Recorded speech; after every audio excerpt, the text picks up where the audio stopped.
नमस्कार दोस्तों, मेरा नाम है आशुतोष और आप देख रहे हैं डायनामिक इम्पल्शन। आज के इस वीडियो में हम बात करेंगे 10 जनवरी 2023 के करंट अफेयर्स की। और ज्ञान को कभी भी छोड़ जाए, इसलिए वीडियो को अंत तक अवश्य देखिएगा।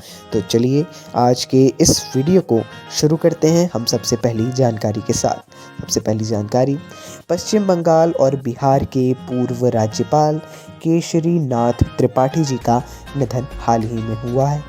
इनका नाम आपने अवश्य ही सुना होगा। भारतीय जनता पार्टी के दिग्गज नेताओं में से एक, राज्यपाल का पद भी इन्होंने संभाला है। एक राज्य नहीं, 2 राज्यों के ये भारतीय जनता पार्टी से प्रदेशाध्यक्ष रहे। किस राज्य में थे वो आपको बताना है कमेंट सेक्शन में। उन्होंने 1991 से 1993, 1997 से 2002 और मई 2002 में 2 से मार्च 2004 तक उत्तर प्रदेश विधानसभा के अध्यक्ष के रूप में भी कार्य किया। इससे आपको बहुत बड़ी हिंट भी मिल गई है जो मैंने आपके लिए सवाल पूछा। बाकी बहुत ही महान व्यक्ति, इन्होंने भारतीय जनता पार्टी में बहुत से कार्य किए हैं। बहुत सी नई पहलों की शुरुआत इनके द्वारा की गई है। आप इनके बारे में और पढ़ना चाहें तो और भी पढ़ सकते हैं। आइए आगे बढ़ते हैं। 8 जनवरी 2023 को मध्य प्रदेश के इंदौर में प्रवासी भारतीय दिवस सम्मेलन का 17वां संस्करण शुरू हुआ। 2023 के आयोजन की theme diaspora reliable partners for India's progress in Amritkaal है। देखिए, आप सभी को पता है प्रत्येक वर्ष 9 जनवरी को मनाया जाता है प्रवासी भारतीय दिवस। इसका आयोजन भारत में बड़े ही धूमधाम से एक बड़े रूप में किया जाता है। इस बार मध्य प्रदेश इसका मेज़बान था। इंदौर में इसका पूरा कार्यक्रम आयोजित किया गया था। बहुत ही ज़्यादा बड़े रूप में इसको मनाया गया और एक बहुत ही ज़्यादा अच्छा कार्यक्रम था। आपको नई नई बातें भी जानने मिली होंगी। आइए आगे बढ़ते हैं। अगली जानकारी, नई दिल्ली में आयोजित किया जाएगा सैन्य टैटू और जनजातीय नृत्य महोत्सव। 23 और 24 जनवरी 2023 को नई दिल्ली में एक सैन्य टैटू और आदिवासी नृत्य उत्सव आदि शौर्य पर्व पराक्रम का आयोजन किया जाएगा। बहुत ज़्यादा अच्छी बात है। आप इससे समझ रहे होंगे कि 23 और 24 जनवरी मतलब यह गणतंत्र दिवस समारोह के पहले उसके हिस्से के रूप में और नेताजी सुभाष चंद्र बोस की 126वीं जयंती अर्थात पराक्रम दिवस के अवसर पर आयोजित किया जा रहा है। बहुत ही ज़्यादा अच्छी बात है। नई दिल्ली में ही किया जाएगा, वहीं सेंट्रल विस्ता के ही वहाँ पर किया जाने वाला होगा, है ना। अच्छी बात है। बाकी इसके बारे में और भी आप पढ़ना चाहें तो पढ़ सकते हैं। इस बार क्या क्या कार्यक्रम है उनको भी आप देख सकते हैं। आइए आगे बढ़ते हैं। संस्कृति राज्य मंत्री अर्जुन राम मेघवाल ने किया एस्ट्रो टूरिज्म का उद्घाटन। राष्ट्रीय विज्ञान संग्रहालय परिषद ने नेहरू मेमोरियल संग्रहालय और पुस्तकालय के सहयोग से 6 जनवरी 2023 को दिल्ली के इंडिया गेट पर astro tourism sky gazing event का आयोजन किया। बाकी आप इसके बारे में और अवश्य पढ़िएगा। मेरे को लग रहा है ऐसा कि ज़्यादा आपको इसके बारे में अभी समझ में नहीं आया होगा। बाकी फ़ोटो आपको दिखा देते हैं। ये देखिए, फ़ोटो भी दिखा रहे हैं आपको। आप और इसके बारे में यदि पढ़ना चाहें तो आप बिल्कुल पढ़ सकते हैं। बहुत ही ज़्यादा अच्छी बात होगी। तो ये एक तो इम्पॉर्टेंट जानकारी है। बाकी संस्कृति मंत्रालय के द्वारा इसको आयोजित किया गया। आइए आगे बढ़ते हैं। कृषि और किसान कल्याण मंत्रालय की पहल ई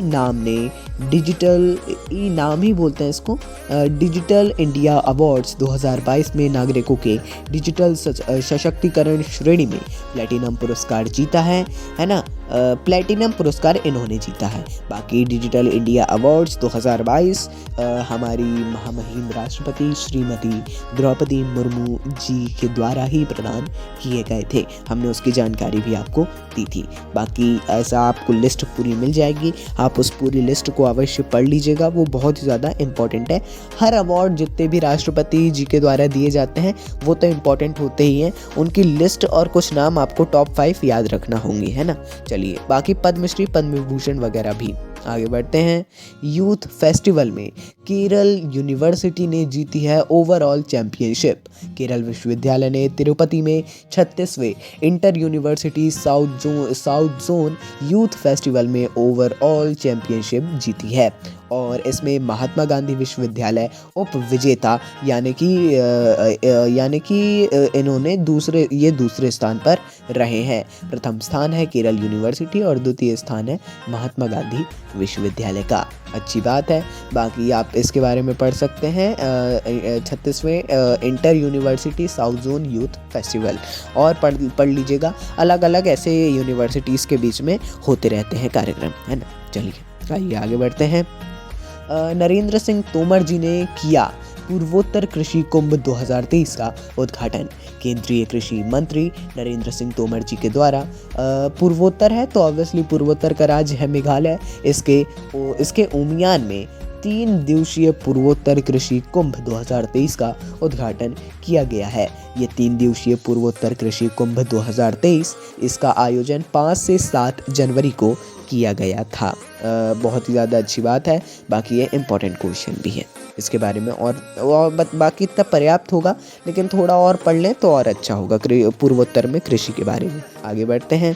उत्तर प्रदेश के उन्नाव जिले में स्वतंत्रता सेनानी चंद्रशेखर आज़ाद के जीवन को समर्पित एक संग्रहालय बनने जा रहा है।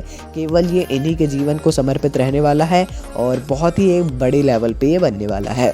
जुलाई 2022 में इनकी 117वीं जयंती पर उत्तर प्रदेश के उप मुख्यमंत्री ब्रजेश पाठक द्वारा इसकी घोषणा की गई थी। अब आधिकारिक तौर पर इसका कार्य शुरू हो गया है और आधिकारिक तौर पर भी इसकी घोषणा कर दी गई है। बहुत ही अच्छी बात है।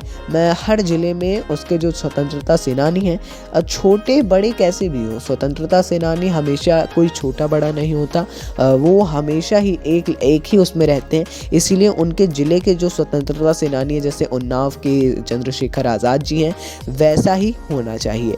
अच्छा होगा तो, है ना। तो चलिए दोस्तों, ये आज की अंतिम जानकारी थी। बाकी अपन मिलते हैं अगले वीडियो में। नमस्कार। डायनामिक